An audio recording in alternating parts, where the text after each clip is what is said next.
dalam Wahyu 3 ayat 11 ya. Yesus akan datang, apa yang harus dia lakukan? Wahyu 3:11 dikatakan di sini, saya baca, "Aku datang segera, peganglah apa yang ada padamu, supaya tidak seorang pun mengambil dia." Yesus yang berkata, "Aku akan datang segera." Dikatakan, pegang apa yang ada padamu. Dikatakan, apa yang kita pegang? Keselamatan. Ya. Sekali lagi, yang menguasai dalam nanti, saudara kasih bisa masuk surga, bukan karena kekayaan kita, bukan karena kepintaran kita, bukan karena kedudukan kita, bukan karena kita pendeta, bukan karena kita pelayan, maka kita layak masuk surga. Enggak. Yang melayakkan saya dan saudara nanti bersaudara kasih masuk dalam kerajaan surga adalah kehidupan kita yang benar dalam Tuhan. Maka dikatakan, pegang apa yang ada padamu. Apa yang kita pegang? Keselamatan kita pegang, iman kita pegang. Saudara kakak, jangan sampai didapati Tuhan nanti iman kita iman yang kandas pada saat Yesus datang. Pegang persekutuan kita yang baik dengan Tuhan. Maka dikatakan, kala anak manusia datang, adakah ia mendapati iman di bumi? Adakah kita masih didapati Tuhan lagi beriman? Iman bukan iman hanya sekedar keselamatan, tapi iman yang sudah tetap teguh melewati segala badai apapun, ya, tetap kuat dalam segala apapun, sudah itu perlu, ya. Makanya saudara kasih perbesar iman kita. Bagaimana cara memperbesar iman kita? Selalu dengar firman Tuhan, selalu dengar firman Tuhan. Sekarang ini saudara kasih ya, lewat apapun saudara bisa dengar. Kadang-kadang saudara kasih lewat HP saudara, mau di mana, kapan saja, saudara bisa kita dengar firman Tuhan. Saudara, dengar firman Tuhan. Hanya firman Tuhan yang membuat iman kita bisa kuat. Kalau nanti kita tidak bisa kasih mendengar firman Tuhan, iman kita akan kandas.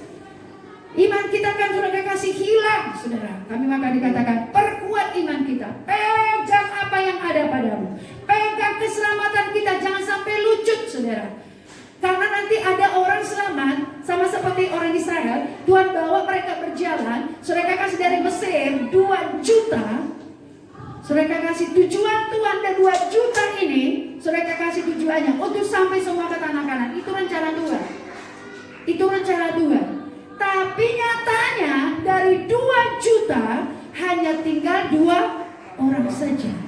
Firman Tuhan dikatakan Tuhan tidak akan membawa orang Israel yang keluar dari tanah Mesir, dikatakan sampai ke tanah Kanaan, karena dikatakan hanya karena ketegaran hati mereka, karena tegar tenggung, kecuali Joshua dan Kaleb. Karena didapati mereka dikatakan mengikuti Tuhan dengan segenap hati. Apakah Tuhan saudara kasih berubah dari janjinya? Firman Tuhan berkata bahwa orang Israel itu saudara kasih ditujukan untuk bisa masuk kepada tanah Kanaan. Tapi kenapa tidak? Apakah Tuhan tidak sanggup membawa mereka dari Mesir ke tanah Kanaan? Sanggup. Apakah Tuhan tidak sanggup memelihara mereka di perjalanan di padang gurun? Sanggup. Tapi kenapa tidak sampai? Sekali lagi dibutuhkan di situ kesungguh-sungguhan. Bukan Tuhan gagal, bukan saudara kasih tidak sanggup, tapi kenapa mereka tidak sampai ke tanah Kanaan? Saudara kasih, karena mereka tidak sungguh-sungguh. Saya dan saudara, maka firman Tuhan berkata di dalam Yohanes 3:16, karena begitu besar kasih Allah akan dunia ini, maka Dia mengaruniakan anaknya yang tunggal, barang siapa yang percaya kepadanya tidak binasa, melainkan beroleh hidup yang kekal. Semua orang Tuhan mau semua diselamatkan Tuhan. Tapi apakah nanti semua orang selamat masuk surga? Tidak. Siapakah nanti yang masuk surga? Hanya orang sungguh-sungguh yang menantikan kedatangannya. Maka dikatakan 2 Timotius 4 ayat 8 dikatakan, Paulus berkata dikatakan, sekarang telah tersedia bagiku mahkota kebenaran. Dan tapi bukan hanya untuk aku saja, juga dikatakan untuk orang-orang yang merindukan kedatangannya. Amin saudara. Ya, bagi orang-orang yang merindukan kedatangannya. Merindukan kedatangannya artinya menanti-nantikan kedatangan Tuhan Yesus. Menantikan kedatangan Tuhan Yesus artinya dia sungguh-sungguh. Sungguh-sungguh dalam ibadahnya, sungguh-sungguh dalam imannya, sungguh-sungguh sudah persekutuannya, sungguh-sungguh menjaga kudusannya di hadapan Tuhan, sehingga berkelayakan untuk masuk dalam kehendaknya Tuhan. Amin saudara. Jadi katakan, aku akan datang segera, peganglah apa yang ada padamu, supaya jangan ada orang mengambil mahkotamu. Jadi bisa, kalau ada orang sudah selamat, tapi ujungnya tidak selamat. Dia sudah lihat, ya saudara kasih Esau yang awalnya dapat hak kesulungan, tapi tidak bisa mendapatkan itu kembali karena terjual. Saudara kasih kepada Yakub karena hanya perkara-perkara saudara kasih ya perut saja, hanya perkara-perkara daging, hanya perkara-perkara saudara kasih kesenangan sesaat saja. Saudara terjual hak kesulungannya. Tapi saudara kasih dalam nama Yesus, maka dikatakan bagi saya, pegang mahkota kita, pegang keselamatan kita, apapun namanya. Maka saya kata khususnya mudah-mudahan ku kasihi, saudara kasih jaga kekudusanmu, jaga persekutuanmu dengan Tuhan, jaga saudara kasih pernikahanmu benar dalam Tuhan, sehingga nanti saudara kasih mendapat jodoh yang benar-benar takut akan Tuhan.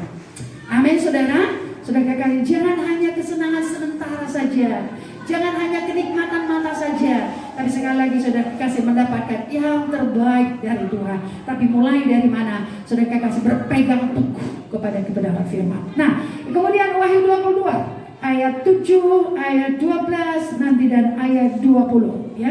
Wahyu 22 ayat 7 dan ayat 12 dan saudara kasih ayat 7 dulu kita baca. Dua-duanya. Sesungguhnya aku akan datang segera, berbahagialah orang menuruti perkataan-perkataan nubuat kitab ini. Ya, yang berkata ini siapa? Saudara Yesus. Ya, kalau saudara kitab saudara kasih itu perkataan Yesus itu tanda merah ya. Saudara itu tanda merah. Sesungguhnya aku akan datang segera, berbahagialah orang menuruti perkataan-perkataan nubuat ini. Dan ini artinya saudara, ini apa namanya? Sebagai peringatan atau sebagai persiapan, mempersiapkan saudara kasih ya gerejanya. Dikatakan aku akan datang segera. Dan kata tapi berbahagialah orang yang menuruti. Jadi dengan kata lain, kalau kita mau menantikan Yesus menjemput kita saat dia datang kembali, saudara kasih, maka dengan kalian belajar kita menuruti kebenaran-kebenaran firman Tuhan. Belajar memiliki hati yang taat kepada firman Tuhan. Amin saudara. Dikatakan ya saudara kasih ayat 12-nya. Sama-sama kembali kita baca dua-duanya. Sesungguhnya aku akan datang segera, dan aku membawa upahku untuk membalaskan kepada setiap orang menurut perbuatannya. Amin. Jadi Yesus akan datang segera.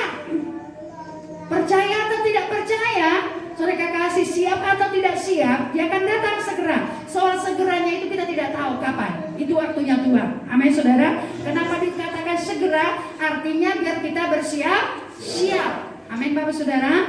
Dan saudara kasih dikatakan dia datang apa saudara? Selain dia telah menjemput kita, maka dikatakan dia akan membawa mahkota untuk membalaskan segala perbuatan kita. Maka saya katakan saudara, jangan merasa rugi kalau saudara sungguh-sungguh ikut Tuhan. Jangan merasa rugi kalau saudara berkorban sungguh-sungguh